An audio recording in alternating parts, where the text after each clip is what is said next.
thank you so much. I think everyone's kind of come in from the lobby now, but please do not worry if you miss the odd word or information or don't feel like you need to write anything down. We are recording our session. And it'll get sent out. But also, what I want to make sure that you know as well is that throughout the year, any of this information that needs to go out, we will stagger it going out as well. So it can seem a bit like information overload at times, but please do not worry. We will make sure that we're supporting both your child and yourselves in making sure that you have that clear communication information shared. So this is just kind of, I'd call this step one on our journey together.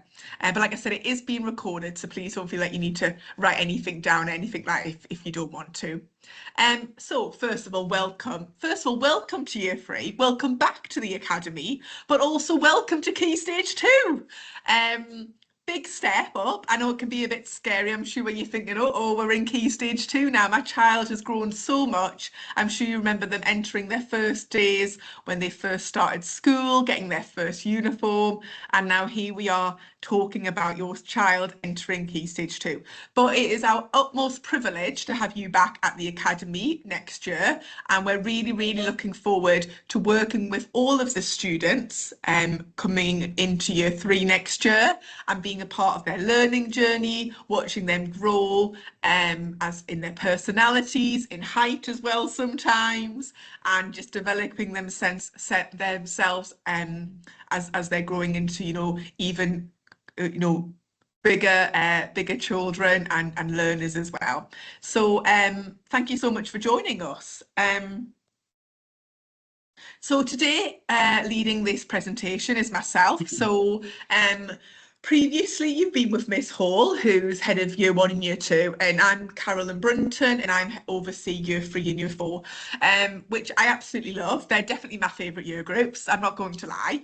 And I love working with all the students because it is really exciting. We were just having conversation this morning, looking at all the amazing work the Year 3 students have done this year, and it just makes us smile with such pride looking at all their progress that they've made across the year, and we just can't wait to have a new group of students join us on that journey. So like I said, I oversee Year 3 and Year 4, so any questions or worries or queries, please do never hesitate to just reach out by email, and you'll probably see me on the doors on a morning at different times.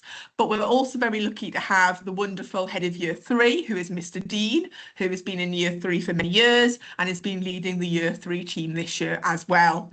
I'm going to hand over to him straight away, and he's going to lead us on sharing some kind of key information about some of the learning that your child will take part in next academic year. But thank you so much for joining us, and over to Mr. Dean.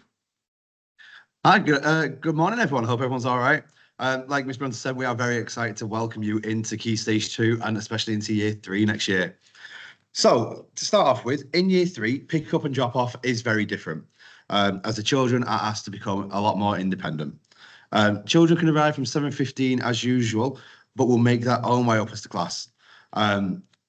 Once they've arrived in class, as in Year 2, the teachers will have a range of activities to help them in the morning to get settled, such as Purple Pen, Century, Accelerated Reader.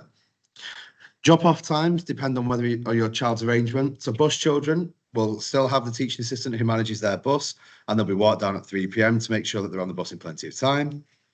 If your child is ECA, then we will still take them down to the canteen, as has been the procedures this year. So that should all be nice and familiar for them, and they'll be ready to start ECAs at 3:15. Now, pick up for ECA varies just as it did this year, depending on which ECA your child is in. Everyone else will be brought down to the primary reception with the class teacher, where they will wait in the foyer area until the teacher dismisses them. It can get very busy down there, so especially early in September, we do ask just for your patience whilst we're learning everyone's names, learning everyone's faces, and obviously we're more than welcome to have conversations with you at that time as well. So it might take a little bit longer in the early days, but you'll see it is a very smooth operation eventually. If you would like alternative arrangements, so for your child to pick up a sibling from Year 1 or 2, sorry, to be picked up from Year 1 or 2, or if you would like an older sibling from secondary to pick your child up, we just ask that you put that in writing and discuss that with your class teacher, your child's class teacher, with plenty of time in advance so that we can make these arrangements for you. Please let your class teacher know of any adaptations to any pickup arrangements by lunchtime, because as we all know, the end of the days can get very busy, and the last thing we want to do is cause any issues at the end of the day by not knowing where children are going, if you want them to be picked up instead of on the bus, etc. So yeah, we just ask plenty of communication in advance. Next slide, please, Miss. So this is an example of our Key Stage 2 curriculum. You'll see one of the big changes is we have shared reading on there instead of phonics. So our shared reading scheme is aimed to enable all children to answer a range of comprehension questions, retrieval questions, and get really embedded in their vocabulary. Anyone who still needs a little bit of support and help with phonics will still get that throughout the year, but our aim is to expose all children to such great high quality texts as early as possible to help them with their fluency, because that also helps with their reading. Their reading helps with their writing and with their math skills as well. In year 3, the children learn Spanish and French for half of the year, so they'll learn one of the subjects from September until the middle of February, so end of term 2.1, and then at that point they'll switch to the other subjects. Grow Well is one of our favourite lessons because it is a lesson where we get to listen to the children, explore the world around them, explore their feelings, and basically share their outlook on life, whilst also teaching them the correct way in which to act as sensible young boys and girls. It's one of our favourite lessons as well because it puts your child's well-being at the forefront of all of our lessons and all of our decisions. Assemblies run very similar to this year. We'll be sharing them with year 4 in the auditorium where we get to share messages and awards, and we love doing this opportunity to share all the key achievements from throughout the week, especially our big hitters, our limitless learners, and our reading champions. We're also very lucky in year 3. We have break times completely to ourselves. So we are allowed to go up onto the rooftop playground. So first break is an opportunity for the children to go up to the rooftop playground and have a very calm 20 minutes to relax, to eat, to chat with their friends, and just have a lovely morning. Second break is where the children will then be taken into the canteen. Now, I'm aware this is new, so a lot of new changes next year. Children will be allowed to go into the canteen to buy their lunch or to eat their packed lunch, which you provide them with. And then once that lunchtime period is finished, we will escort them all up to the rooftop playground where they'll get time to go and play, run around, and just be active with each other. We have such a wide range of innovative games up there. But we do ask that all children bring in a hat because the shaded area is quite limited. So even when it's cooler in Dubai, it's still very hot. So we ask that they have a hat so they can go and explore the other areas of the playground that aren't under the shade. We do have a wide range of innovative and fun board games inside as well, which we have been absolutely loving playing this year. So we look forward to doing that next year. Next slide, please, Miss. So student leadership opportunities, they are very much the same. However, the leadership and ownership roles available in the classrooms do increase as we start to deepen your child's independence. In Projects for Change, we have 3 amazing topics which we absolutely love. They always capture everyone's imagination. Thank you. So from our first unit is From Farms to Future, where we focus mainly upon the Stone Age, the 3 different periods of that, and then we start to compare that to how the Stone Age farmed and foraged food to the Iron Age. And within that, we have a wonderful trip to the Studio Lab, in which we try to complete some iron work, just like they would have done in the Iron Ages. Ancient innovations is personally my favorite topic. So we look at mummifications. We look at the ancient Egyptians, which includes things like mummification, the use of the River Nile, how the pyramids were built. It is a really amazing topic where we get to use things like the virtual reality headsets and the Ben makers to really make the learning immersive. And the children absolutely love the artwork that we do at the end of that. As you can see on the screen, we do end up making Egyptian masks as if they are all pharaohs. It is such an amazing topic and the children love it. Our final unit brings back all of our key geography skills as we look at the European wonders of of the world, such as the Colosseum. We look at where they're located and also the major bodies of water and how they're used. And again, to make sure all of our learning is linked, we compare that to the River Nile that we learned about in the Ancient Innovation Unit. It is always fascinating to see what the children can add to this unit through their own cultures as well. So obviously we have so many families that come from Europe. They have their own experiences and their own things that they love to share. So yeah, it's a really, really nice time to bring all of our learning for the year together and celebrate everything. So key spellings will be taught throughout the week and then tested within the first half of the week, depending on your child's timetable. They can all be found on the Padlet link that will be sent out at the start of the year. And as you can see on the screen, they will look like this. So if your child misses a spelling test 1 week or because they're ill or due to traveling, you can always see what the previous week's spellings were, so you can practice at home still. On the Padlet, there will also be multiple fun ways of practicing spellings so that it's not just repetition and we can still get the children really enjoying their learning at home. We have a massive focus on presentation in year 3. And as Miss Brunson was saying, we were looking at the books this morning and the progress is incredible. So we focus not only on the letter size and formation, but also the joining of the letters through cursive writing to make the writing legible. This takes part in standalone lessons, but it is also a key focus in all subjects, including maths, where we so that we can maintain the high standards throughout the entire curriculum. Speaking of maths, next slide, please, Miss. Sorry, thank you. To help the children succeed in their maths journey, we have identified a number of core skills in each term that they need to master so that they can move on to the next term and continue their learning journey as smoothly as possible. Without these, there can be a knock-on effect for learning, as it may take them a bit longer to grasp new concepts. This year, we've trialled the Maths Core Skill Booklet as a competition, and we saw a massive improvement for those children who took part. So that would definitely be making a reappearance. It might look slightly differently, but this year we allowed the children to take the booklets, take pictures of the booklets so they could practice at home, so they could practice in school. And then whenever they felt confident with a core skill, they came to ask a teacher or a teaching assistant in the class to test them. And it just enabled them to have a really secure understanding of the core skills of maths, so that then when we did things like adding fractions or we were finding fractions of amount, they had the base knowledge to make that nice and easy for them. So, as I just mentioned about that competition, we do love competitions in year 3. We think we are a very competitive year group and we love winning. One of the children's favourite competitions this year has been the reading rewards. It really helps the children to buy into their learning, to take ownership of their progress, to help them achieve some of the reading skills on screen, as you can see. Alongside our shared reading lessons, we also challenge the children to pass a certain amount of quiz books every year. Now, these are quizzes that are at a level provided by the teacher that are found in the library, so that the books are suitable for each child, so that they are still getting challenged whilst having the ownership of choosing which book they would like. The quizzes, the rewards, can range from things such as Sponge the Teacher.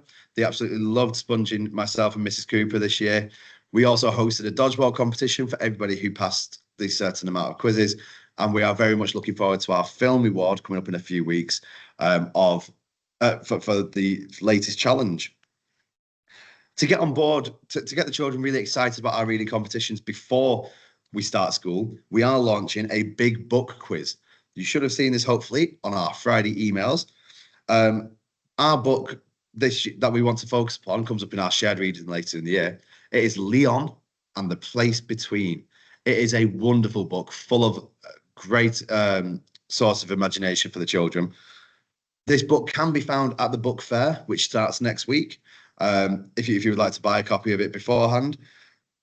We ask that all children are exposed to the book and read the book over summer, because when we first come back, that will be the first quiz that all the children do together, so that we can show them the routines and really get them excited about quizzing and teaching them how to read whilst developing that understanding. There will be extra information coming through on the weekly newsletter for how you can help your child really understand that Leon and the Place in Between book. So I've just given you a load of information, and you might be sat there thinking, how can I help? The biggest part of this is consistency. Consistent routines around bedtime, consistent routines in the morning will really help them, because we try to maintain consistent, stable routines in school as well. This allows us to ensure that all the children start the day on the best footing possible. Reading at home, as well as practicing key math skills like the number bonds and times tables that we mentioned, is essential to help them build on things at school. We do ask that this is done for about 20 minutes a day. It might seem a lot, but once the children are in the routine of it, and they're reading books they love, they're completing maths games that they love, the time honestly flies. Like I mentioned, independence is massive in year 3, but it will take some time to adjust. It can be scary. That then first few weeks of allowing the children to come up by themselves instead of being walked to the class door, we know can be quite scary and intimidating.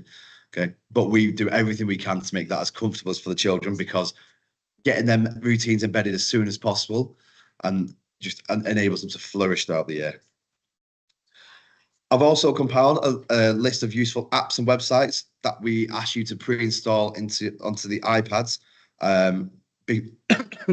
before the start of the year. This just means that at the start of the year, when we're starting to give out passwords and things, we can check them in school, make sure that there's no unforeseen errors, and get them out as quickly as possible, so the practice at home and homework and things can start to happen as quickly as possible.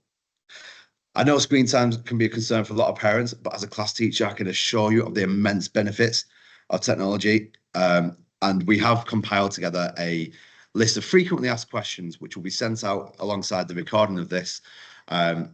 Just to put anyone at ease who might be worrying about the fact that technology is being introduced into the classroom. I'll speak more about this during the Meet the Team event at the start of the year, where hopefully we'll get to see everyone in person, because it'll allow questions to flow a lot more easily then. But for now, we are just going to very quickly introduce you to our Bring Your Own Device event. Policy, sorry. Good morning, everybody. My name is Mr. Kay, and yes, I lead on computing and innovation here in the primary school. As Mr. Dean was saying, I know this is a big step up for us as parents when our children are now asked to bring in an Apple iPad into school. Perhaps one of the biggest changes that happens from year 2 to 3 is simply the amount of work that the students are producing. And with that increase in work becomes the increase in data that the teachers are having to analyze in order to personalize the learning. Apple iPads, apps such as Sentry and Seesaw, what they do is they feed information to the teacher that allows that analysis of the data the children are doing to be analyzed, so that the teachers can use that to personalize them. Now, why an Apple iPad, you might ask, and not just a tablet? Well, first of all, we are able to push apps from our central IT administrator, because we have an Apple infrastructure here at school. But secondly, and perhaps most importantly, because the teachers have an Apple iPad, one of the ways that they are able to control what the children are using on their device is through something called Apple Classroom. Now, what this basically does is it connects all the iPads in the classroom via a sort of Bluetooth connection, and the teacher can lock screens and can make sure that the children are only seeing the apps that the teachers want them to. And this prevents them from using iPads on anything that we don't want them to in the lessons. That said, it's really important that we build a relationship with parents as well. And one of the ways that you can assist us is making sure there are no VPNs installed on your child's iPad. This makes sure that children can't circumvent the very secure firewalls that we have at school.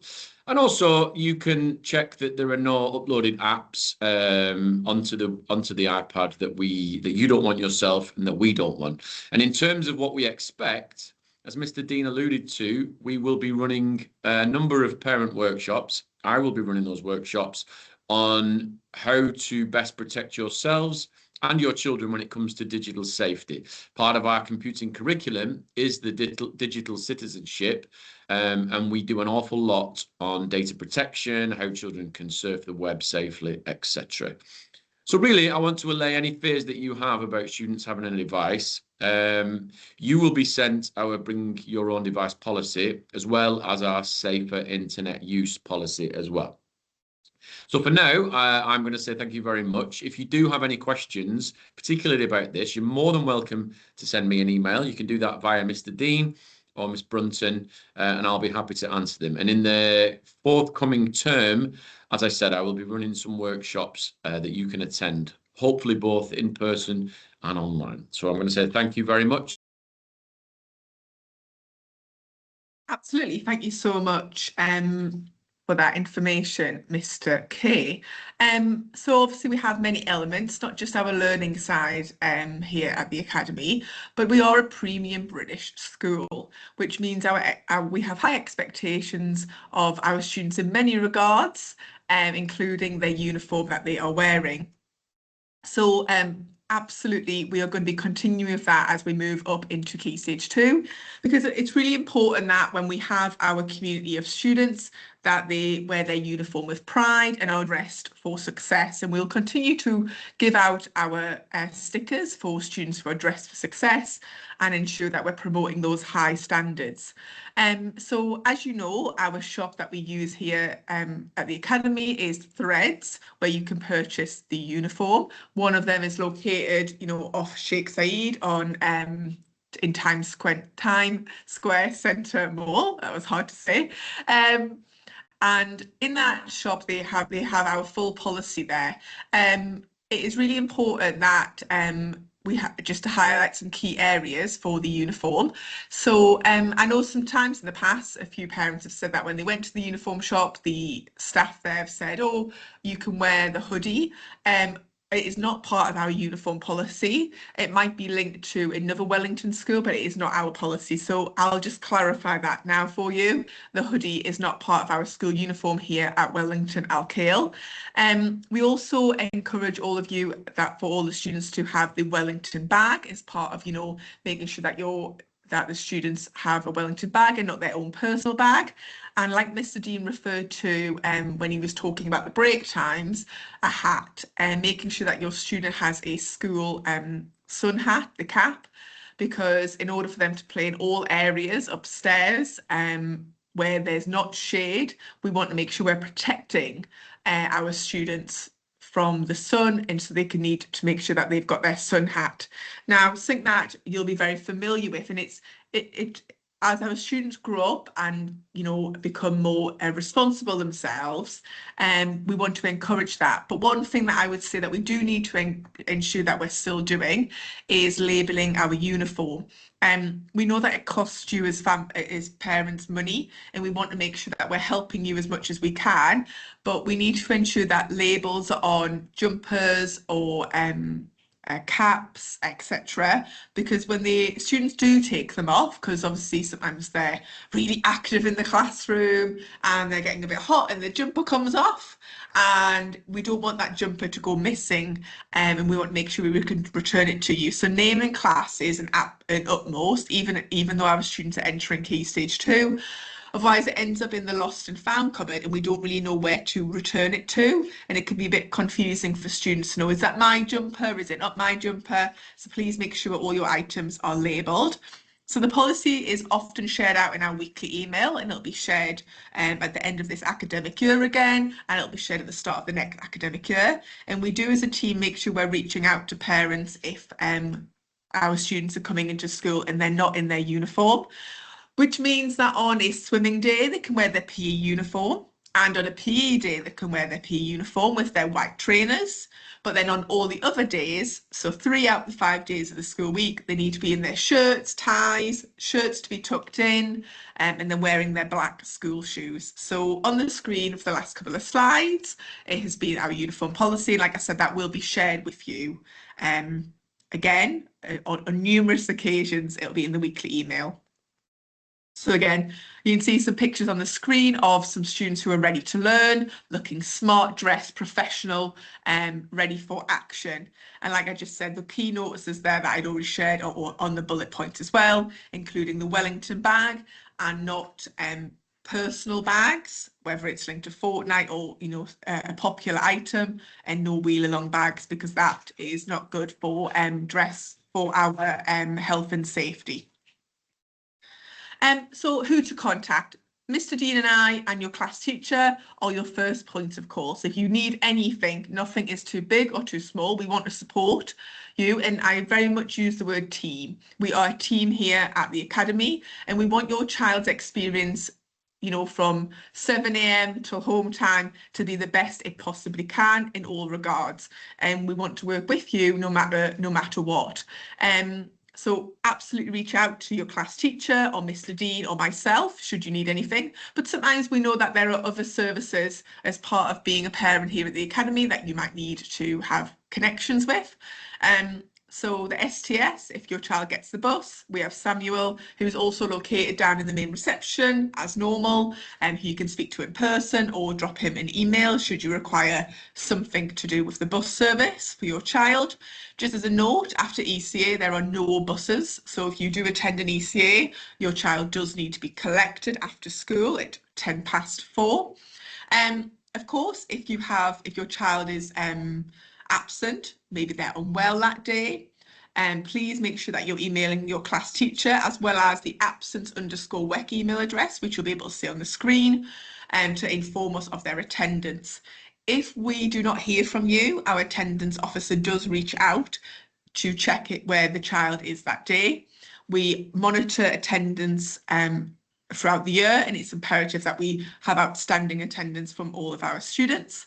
Should you need anything from the medical team, or perhaps your child has a medical condition, then the medical clinic are there to help and support to make sure that your child is safe within in our building.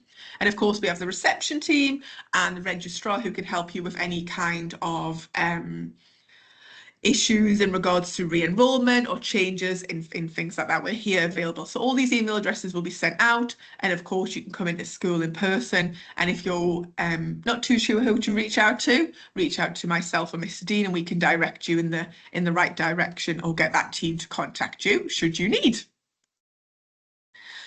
Like I said, team. We are a team, and parent communication is something that we strive ourselves, hopefully each year, to get better and better at.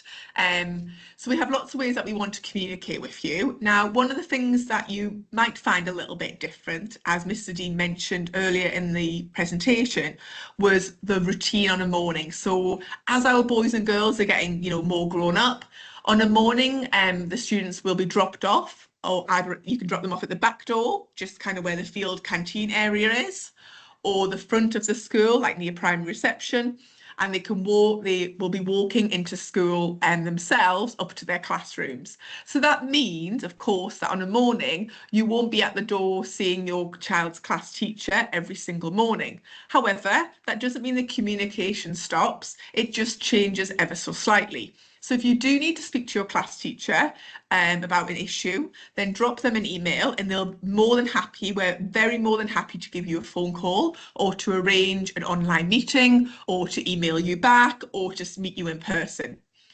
One thing that will remain the same is at home time, where if you're not on the bus, of course, and you pick up from the primary reception, the class teacher will be there to be able to speak to you directly. So it's only really on that morning time where a drop off, there's not that face-to-face, but that doesn't mean our communication stops.